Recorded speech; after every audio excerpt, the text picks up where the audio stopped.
اعوذ باللہ من الشیطان الرجیم، بسم اللہ الرحمن الرحیم۔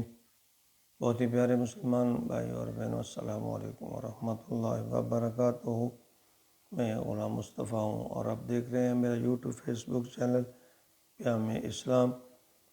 میری آپ سے گزارش ہے کہ میرے اس یوٹیوب چینل کو سبسکرائب کریں اور فیس بک کو فالو کریں تاکہ آنے والے درس قرآن کے سلسلہ میں آنے والے جو اسباق ہیں، جو ویڈیوز آپ تک پہنچتی رہیں۔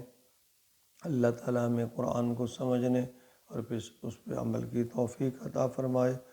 آج کا ہمارا سبق سورۃ البقرہ کی آیت نمبر 57 ہے۔ اعوذ باللہ من الشیطان الرجیم، بسم اللہ الرحمن الرحیم۔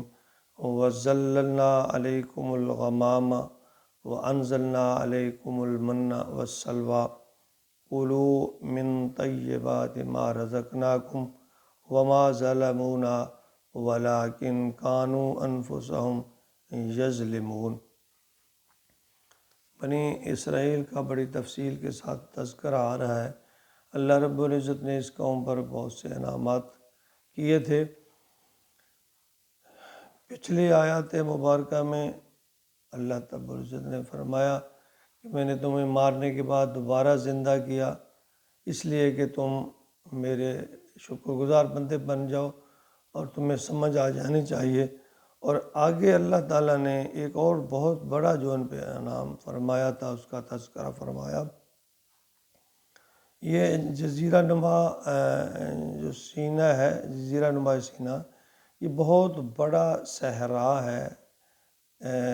کوئی 60 کلومیٹر کا کہتے ہیں، کوئی 30 میل کا بولتے ہیں تاریخ میں، کہ یہاں یہ لوگ جو ہے یہ سرگرداں تھے، تو ان کا قافلہ یہاں تھا۔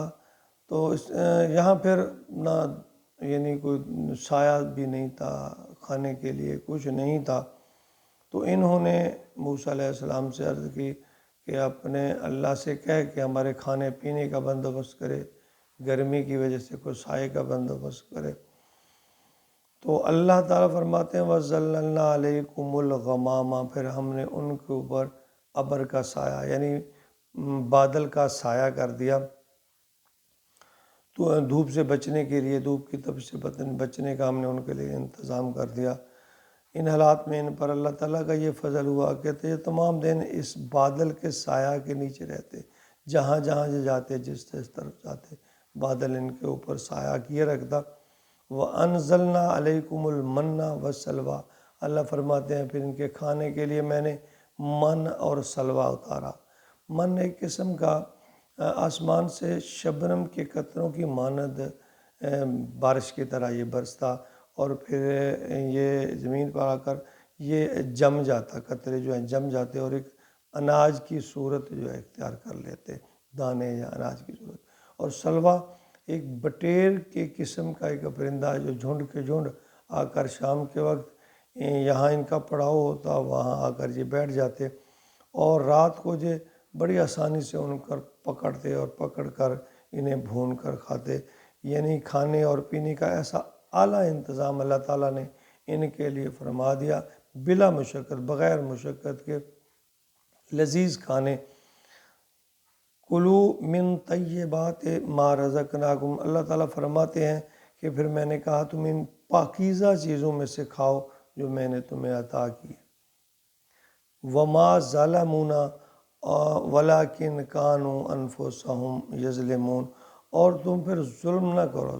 یہاں ظلم سے مراد اللہ کے احکامات کا انکار ہے کہ پھر اتنی نعمتیں کھانے کے باوجود تم اللہ کا، اس کی ذات کا انکار نہ کرو۔ اللہ فرماتے ہیں یہ جو تم انکار کر رہے ہو یہ تم کسی اور کا نقصان نہیں کر رہے، تم اپنا ہی نقصان کر رہے۔ یعنی فرماتے ہیں وَلَٰكِن كَانُوا أَنفُسَهُمْ يَظْلِمُونَ وَمَا ظَلَمُونَا وَلَٰكِن كَانُوا أَنفُسَهُمْ يَظْلِمُونَ، تم کسی اور کا نقصان نہیں کر رہے، تم اپنا ہی خود اپنے اوپر ہی ظلم کر رہے ہو، کیونکہ ان تمہارے کردار کی وجہ سے، تمہارے اعمال کی وجہ سے اللہ کا وبال تم پر آئے گا۔ یعنی یہ ایسی قوم تھی کہ ہر قدم پر نافرمانی، ناشکری، ان کا وتیرہ ہی تھا کہ اللہ کی نعمتیں کھانے کے باوجود، اب من و سلوہ ایسی نعمت تھی، اس کے کھانے کے باوجود بھی یہ اللہ تعالیٰ کا شکر ادا نہ کرتے۔ اللہ نے بڑی تفصیل کے ساتھ یہاں سورۃ البقرہ میں بتایا ہے کہ میں نے کیا کیا انعامات بنی اسرائیل پر فرمائے، اور پھر ان کی بدبختی کا تذکرہ کیا ہے کہ ہر نعمت کو کھانے کے بعد، ہر نعمت کے استعمال کے بعد پھر ان کا نت نیا مطالبہ آ جاتا، اور پھر اس کے اوپر اور ظلم یہ کہ وہ نعمتیں کھانے کے باوجود، نیا مطالبہ پورا ہونے کے باوجود پھر بھی اللہ رب العزت پر اور موسیٰ علیہ السلام پر دل سے ایمان نہیں لاتے۔ فرعون سے نجات دی، کیسے کیسے ان پہ وقت آیا، اللہ تعالیٰ کہتے ہیں میں نے تمہاری حفاظت کی، تمہاری وہ بچیوں کو زندہ رکھتا تھا اور بچوں کو مار دیتا تھا، قتل کر دیتا تھا، وہاں سے نجات دی۔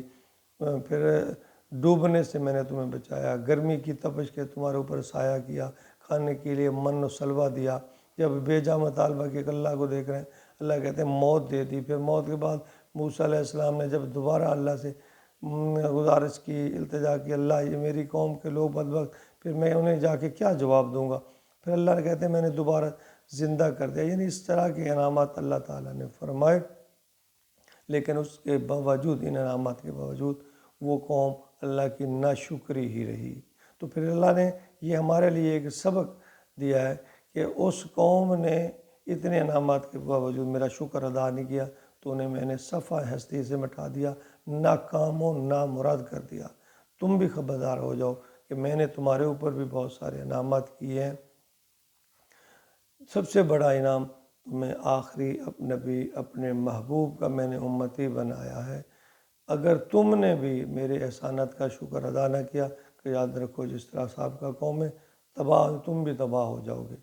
تو ہمیں ہر وقت اللہ تعالیٰ کا شکر ادا کرتے رہنا چاہیے اور اللہ تعالیٰ سے دعا کرتے رہنا چاہیے کہ اے اللہ تو نے جو ہمارے اوپر احسانات فرمائے ہیں ہمیں ان کے شکر کی ادائیگی کی توفیق عطا فرما، کیونکہ اللہ کی توفیق کے بغیر ممکن ہی نہیں کہ انسان کسی برائی سے بچ سکے یا نیکی کر سکے۔